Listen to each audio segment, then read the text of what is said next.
Welcome back to the kitchen. I wanted to make soup because it's starting to feel like soup and sweater weather. I went to the store, got a couple things. I'm trying to bring back breakfast tacos. I love baked beans, so I just grabbed these random. Cherry Coke because, you know, the girl loves her sody. I resisted the urge to like do like the Amazon Whole Foods delivery, and I'm really glad because I was able to get a bunch of things that I think will be really great for this. So I got some bananas for this soup, some Italian parsley, some carrots, onion, orzo. So the soup I'm gonna try to make is gonna be a lemon chicken orzo soup. Celery, lemons, and then I thought this was great. I needed like rosemary and thyme, and then this was called like a poultry blend, and it had rosemary, sage, and thyme, which I love sage, so. Turbinado sugar for the house, and peeled garlic because I'm lazy. All right, I got a little Rayo's brick oven pizza for the freezer. So I grew up with the Pellegrinos around, so it's very funny to see them like in their expansion. Limited edition hot cocoa ice cream sandwiches, some big mozzarella sticks, some goat cheese and caramelized onion ravioli. Well, I guess they're girasoli's, but this is my favorite ravioli brand. And then the chicken for the soup. They were having a sale on my Oatly and chicken broth, so I like loaded up for the season. About $120 spent. So I'm gonna start figuring out how to make soup, and you can follow me for that. Love you.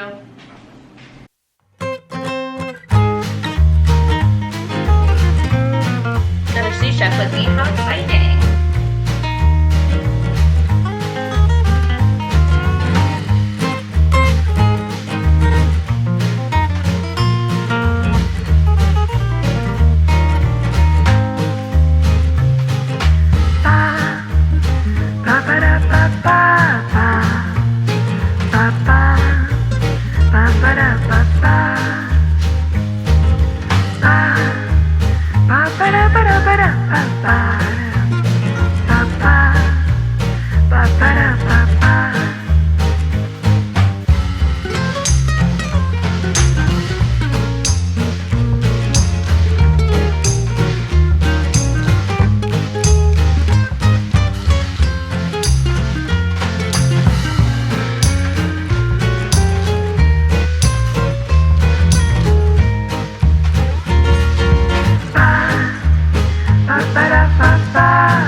Now it's time to head to the movies with our cinematic crusader.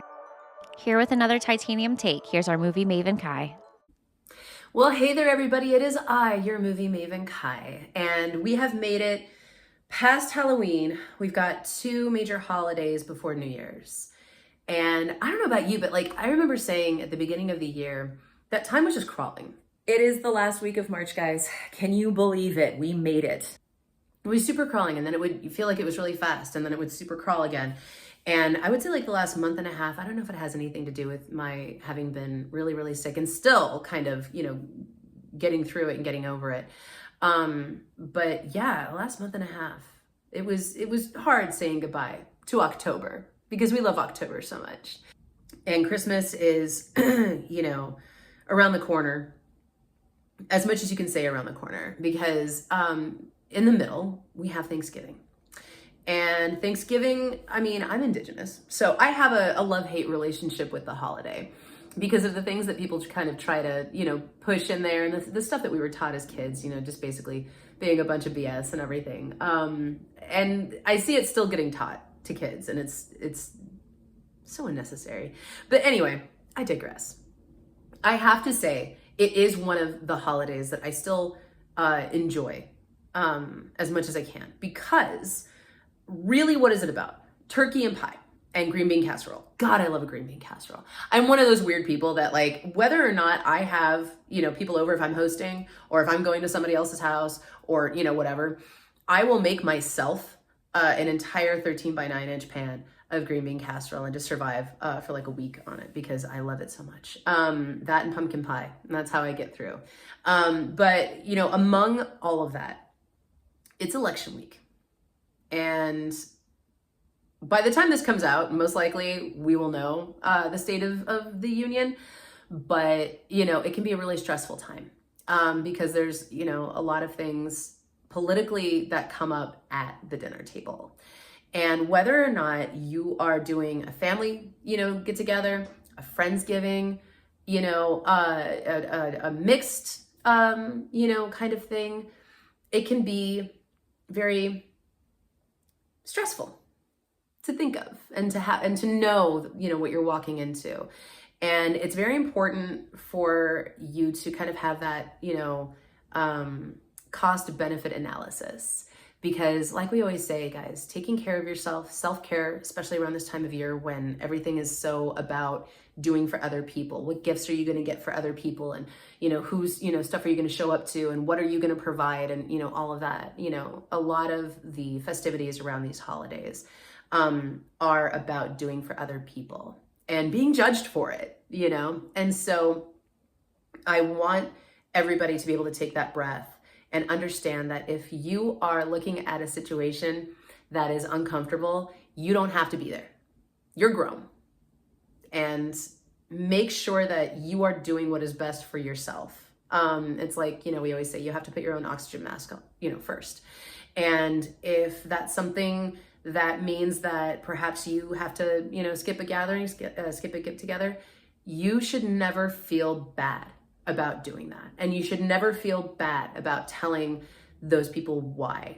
And they should never make you feel bad for doing what's best for your own mental health. And hopefully it's a situation that they understand and everybody can just kind of move on from it. So if you do find yourself at home on Thanksgiving, whether you have friends, family, or just yourself, your lovely, lovely self to hang out with, I do have a movie suggestion for you. Because Thanksgiving is like the last foray of fall that we have. There's a movie that mix Thanksgiving and Halloween kind of well. It's a movie that came out last year that's called Thanksgiving. And it's a horror movie that was done by the lovely and wonderful Eli Roth. He wrote and directed it. And I have to say, I worked for Universal forever. And I met him a couple of times, and he is such a wonderful, gracious, sweet person. And the fact that he can put together these movies that are just visceral and gory, and if that's his form of therapy, he's doing it right because he's so lovely. But he did this movie, and wow, is it a ride? Okay, so it takes place in Plymouth, Massachusetts, because of course it does. And it's about so one year there's this riot during Black Friday, and it's, there's tragedy and horribleness and everything. And the next year, a person dressed in a pilgrim mascot costume, like one that you would see like in the Macy's Day Parade, like a full, yes, comes to terrorize these people that caused tragedy and mayhem. And it's exactly what it sounds like. It is very meta in that I feel like it's supposed to be bad. Kind of in the way that like, because someone's like, well, it's kind of like Scream. It's very aware of itself.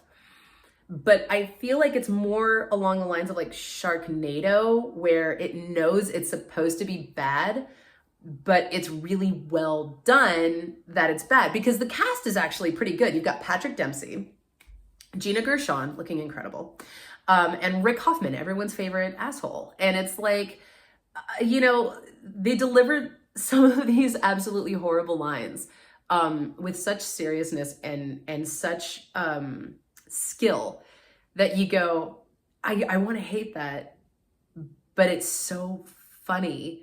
And it's intentionally funny, but then there's a scare. Like I feel like only one person could have written and directed this, because that's, you know, the only way that you're going to love it is because it really was done really well. And I looked it up.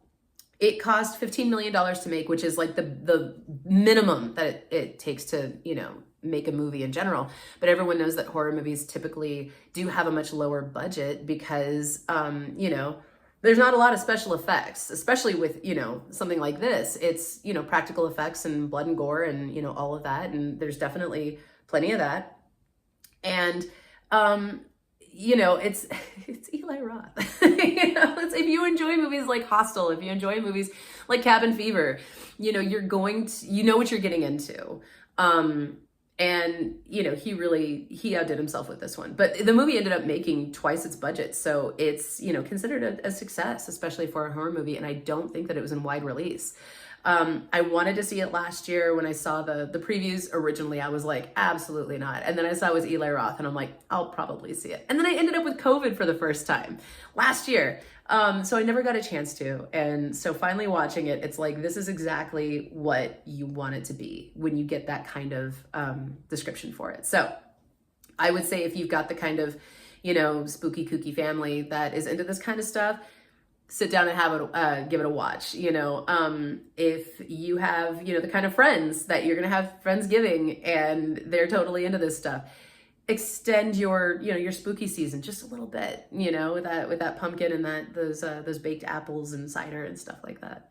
And if you're all by yourself, just, you know, sit back, enjoy it, you know, make a little Swanson sliced turkey and you know, make an evening of it, make it for you. I think you'll enjoy it. It's very silly.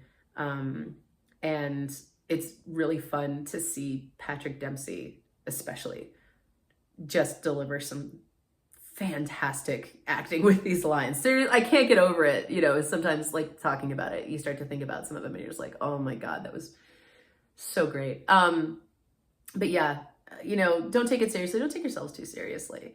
Enjoy your time. A lot of people get a 4-day weekend. I know some people don't, but definitely find ways to enjoy that time. Do something for yourself in a sea of time that the expectation is that we're doing for others. Show the gratitude, but definitely show yourself some gratitude. Drink your water, take your meds, and, you know, hopefully we get to see each other on the other side of all of this madness, as well as can be expected, because it is a very stressful time. So take care of yourself and each other. Have a happy week, guys, and we'll see you next time. We love you.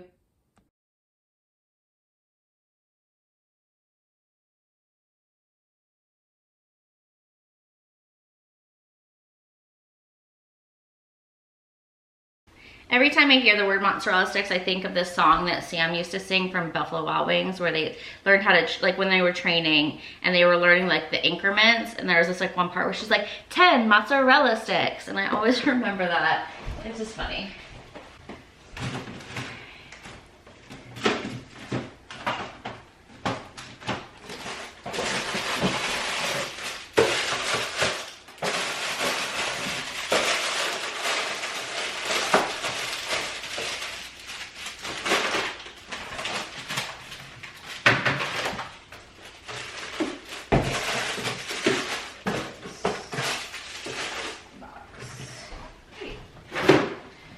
What else we got in here?